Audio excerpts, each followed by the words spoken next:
waves of air being blown into the microphone when I would talk. Sorry about that. If you notice noise like that, you can tell me about it. So I turned down the gain on this microphone, and I'm hoping that it'll make it so you don't hear that annoying sound anymore. I was going to record this video last night after work, but I could not stop yawning. I was yawning so much.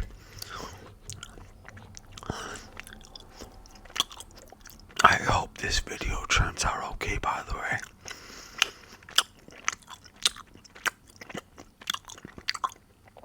I couldn't get my white balance to work. I don't know how to describe white balance really. I guess it's just you're telling the camera what the color white is. So you put a piece of paper in front of the camera and click a button,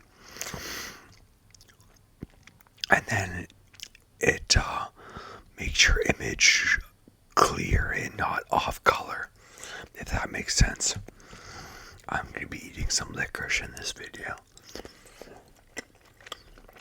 I had a fear of underperforming at work. I don't really have that fear anymore. A guy commented on one of my videos saying that I should clear my throat more often in my videos, so I'm going to try to do that. But this fear that I had of underperforming at work was preventing me from applying for jobs.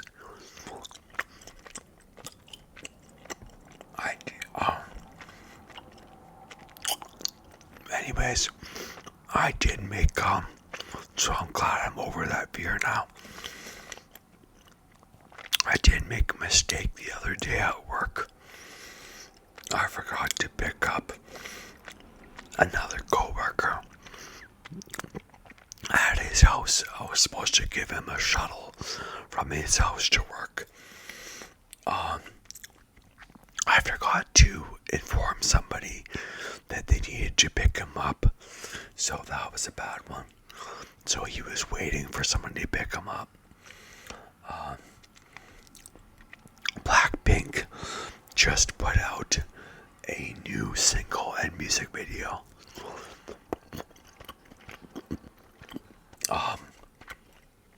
It's called Pink Venom. It's been out for not a long time. Only a matter of days, and it already has, I think, over 130 million views. I think it's a pretty good song. Do you guys listen to Blackpink? They're a K-pop group. K-pop stands for Korean pop. It's a mixture of Korean and English lyrics. One of my subscribers wanted me to shout out some fitness influencers that I watch. I'll do that now. The following influencers have YouTube channels. Gabby Cheyenne, I think that's how I pronounce it. Erica Nangle, Gains by Brains, Bailey Stewart, Bella Fernandez. I'll put their names in a pinned comment on this YouTube video. Now YouTube has this thing where if you upload a video to YouTube, it asks you to check off some boxes for advertisement suitability. So if you swear or talk about controversial topics, or have nudity in your videos, you're supposed to let YouTube know that, so they can choose which advertisements would be right for the video. This kind of sucks because I can't even swear now without earning less money from ads. I don't like to watch what I say, but I also like getting paid, so I'm stuck between a rock and a hard place. One bit of good news is that I'm earning more revenue on YouTube now. I made 12% more revenue than in the previous 28 days. Sometimes it doesn't say that I made more money than in the previous 28 days. So it kind of goes up and down. But in general, I think I made more money. At work, they're doing a prize giveaway to the employees. The prize is a free stay at a timeshare. I guess. Well, I think it is, yeah. I hope I win, of course. That would be nice. I'm planning on taking a vacation to Thailand this year. Or actually maybe next year. But when should I take my vacation to Thailand? Should I take it in January when it's really cold in Canada? Or in April when it's really hot in Thailand? April is apparently one of the hottest months in Thailand. From what I heard, Thailand has 3 seasons. The wet season, the cool season, and the hot season. April is in the hot season, which might be the nicest to go. But it might be a good idea to lie on a beach in January, even though it's not the hot season, to get a break from the minus 30-degree Celsius weather in Canada. What do you think? I've been to Thailand before. I smoked a lot of Shisha in Thailand. Do you know what Shisha is? Youngscott.com describes it as tobacco, which is sometimes mixed with fruit or molasses sugar. Popular flavors include apple, strawberry, mint, and cola. So to smoke Shisha, you use a hookah. A hookah is a pipe that contains water in its basin, and it's kind of big. Like it can be like this big. I mean, I can't maybe show you on the screen now, but it's not small like this, it's bigger. It has a tube running from it and a mouthpiece. You pack some Shisha in the bowl of the hookah. The difference between it and smoking out of a regular pipe is that you don't burn the Shisha directly with the flame from a lighter or matches. You put some tinfoil over the bowl that has the Shisha in it and put some coals on top of the tinfoil. So the coals heat up the Shisha and it produces a lot of white colored smoke. And you drag when you suck in, you drag the smoke through the water. And the water, I think, makes the suction better, so you can drag more smoke. You can get a head rush or buzz from it. I guess it's from the nicotine in the tobacco. In Thailand, we would call a couple guys to come to our room with a hookah filled with shisha. We would pay them for it. It was me and some girls that I was hanging out with. Another good thing about a vacation in Thailand is that I could use the ATM banking machine to get money out of my Chinese bank account. I don't think I can do that here in Canada. I asked if I could do that at my bank and they said no. I'm glad I started making ASMR videos a year ago or so. I started making ASMR videos. I wasn't really doing much else. I wasn't working. I was just living off my savings. I kind of felt bad about not working and using up all of my savings. But I was actually doing something productive. I was making YouTube videos. Even though I wasn't getting paid from the YouTube videos at the time, I was working towards becoming a YouTube partner. And YouTube partners pay money from YouTube videos. I'm talking about some stuff that I already talked about in live streams that I did, but I think it makes sense for me to talk about them again, because in the live streams I answer a lot of questions,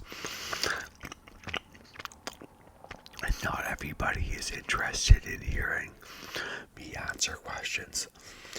Also, not everybody is interested in watching a video that's an hour long, and my live streams were like an hour long, I think.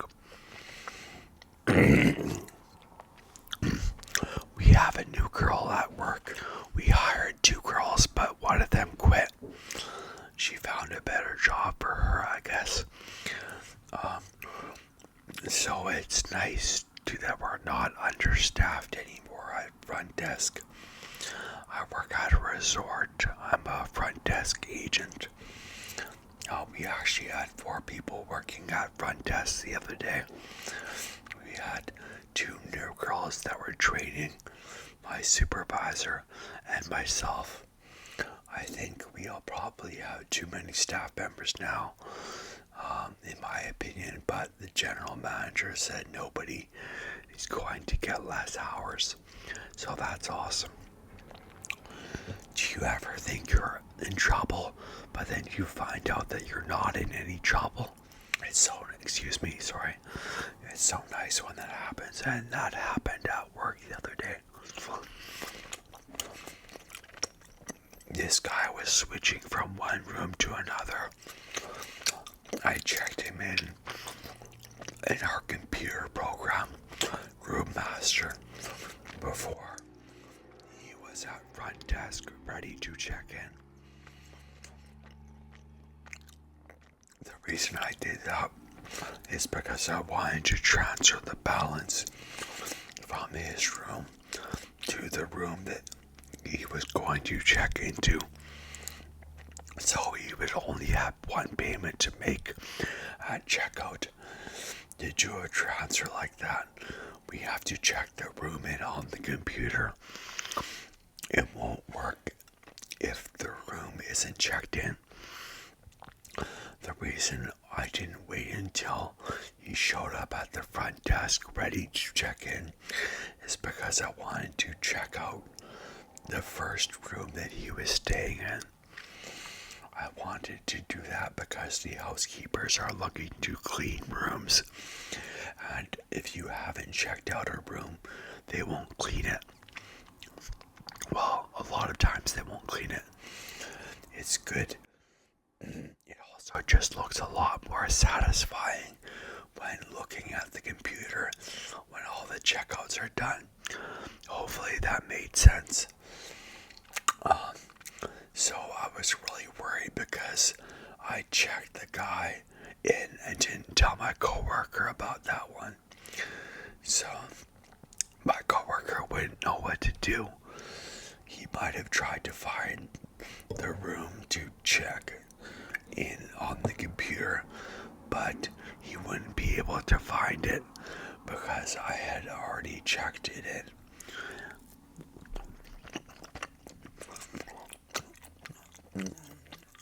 That day, I was off at 2 p.m. and my coworker would be the one dealing with the guy at like 4 p.m. when the guy would try to check in. Thankfully, my coworker figured it out. He's a clever guy, and nothing bad happened. My supervisor said she hadn't heard anything about me working morning shifts. I'm working a lot of shifts now where I start at 6 in the morning and work until 2. She was kind of complimenting me, I think. I'm thinking that no news is good news. I'm finally starting to get comfortable working the morning shifts. I used to be really worried about not being able to do them correctly. There are a lot of tasks to do in the morning, like folding reg cards, making key card sleeves, etc. For the folding of the reg cards, we take a sign-in sheet. We call it a reg card. I guess it's short for registration card. I'm not sure. But it's the sheet of paper that people sign to agree to the no pet policy, no smoking policy, and they put their phone number and stuff on it. We have to fold that sheet of paper and also add a sheet of paper that says the Wi-Fi password, the pool hours and such. We also add a sheet of paper that has a list of DVDs we rent out, and right now we are adding a sheet of paper that warns people that there are bears wandering around near the resort. We fold those pieces of paper together and put them into slots. The papers are in alphabetical order by names on the reg cards. So I did my first live stream about 12 days ago. It was just meant to be just a test. Just a test because it was my first time live streaming. However, when people started to join my stream, it made me feel good. And I decided to start answering people's questions. And in what seemed to be a short period of time, like an hour had passed and I was still going. It's crazy how fast time was going. When I do a video, when I'm reading a Wikipedia article, by the half-hour mark, it's starting to feel like I spent a long time reading. There were only about 8 to 12 people watching my live stream, but that's alright. I've been watching some videos on credit cards lately. It's individuals talking about the best credit cards to get, how to increase your credit score, showing themselves unboxing the credit cards, or even showing themselves applying for credit cards. So that's cool. I'm thinking about where I want to live once I start making more money on YouTube. I'm thinking about moving to Thailand. Right now I'm making about $230 Canadian per month from YouTube. I would need to be making about $2,000 per month to have enough money to live off of in Thailand. A decent condo to rent in Phuket, Thailand, where I would want to live, would cost about 33,000 baht, about $1,196 Canadian. $2,000 Canadian is worth about 55,239 baht. So it's possible, but it's going to take a couple more years at least. I guess to live comfortably, I would need to make roughly the same amount of money as I am making in Canada. The Thai baht is weaker than the Canadian dollar, but that doesn't mean that the housing is cheap in Phuket, Thailand. Anyway, I think I'm on the right track by working as a front desk agent. I'm also gaining experience in the hospitality industry and saving money. Another option. Wow, my throat keeps on getting clogged. Or not clogged, but it's sounding harsh. Another option would be for me to live in Canada. It would be nice because I would get to see my parents often. Also, I live in a beautiful area of Canada. I'm not planning on living with my parents long term. In any case, I do dream of being my own boss, and running a YouTube channel would help me do that. I'm thinking about doing YouTube memberships. Originally, I was just planning on doing Patreon in terms of having a subscription service for money. That's because Patreon takes a smaller cut of the profits than YouTube does. The problem is I only have 3 Patreons right now. Patreons rather. I think if I made exclusive content for YouTube members, I would gain more than 3 subscribers on there. Or 3 members, should I say. I used to want to marry a hot girl, a very beautiful girl. Now it's not that important to me. Maybe I shouldn't have dumped my Chinese girlfriend. I shouldn't have ended our relationship. Maybe she was nice, but not hot. I realized that most, but not all hot girls want a guy with money, and I don't have a lot of money. I'm not going to work a job that I hate just so I can make enough money to satisfy a hot girl. It's more important for me to wake up in the morning and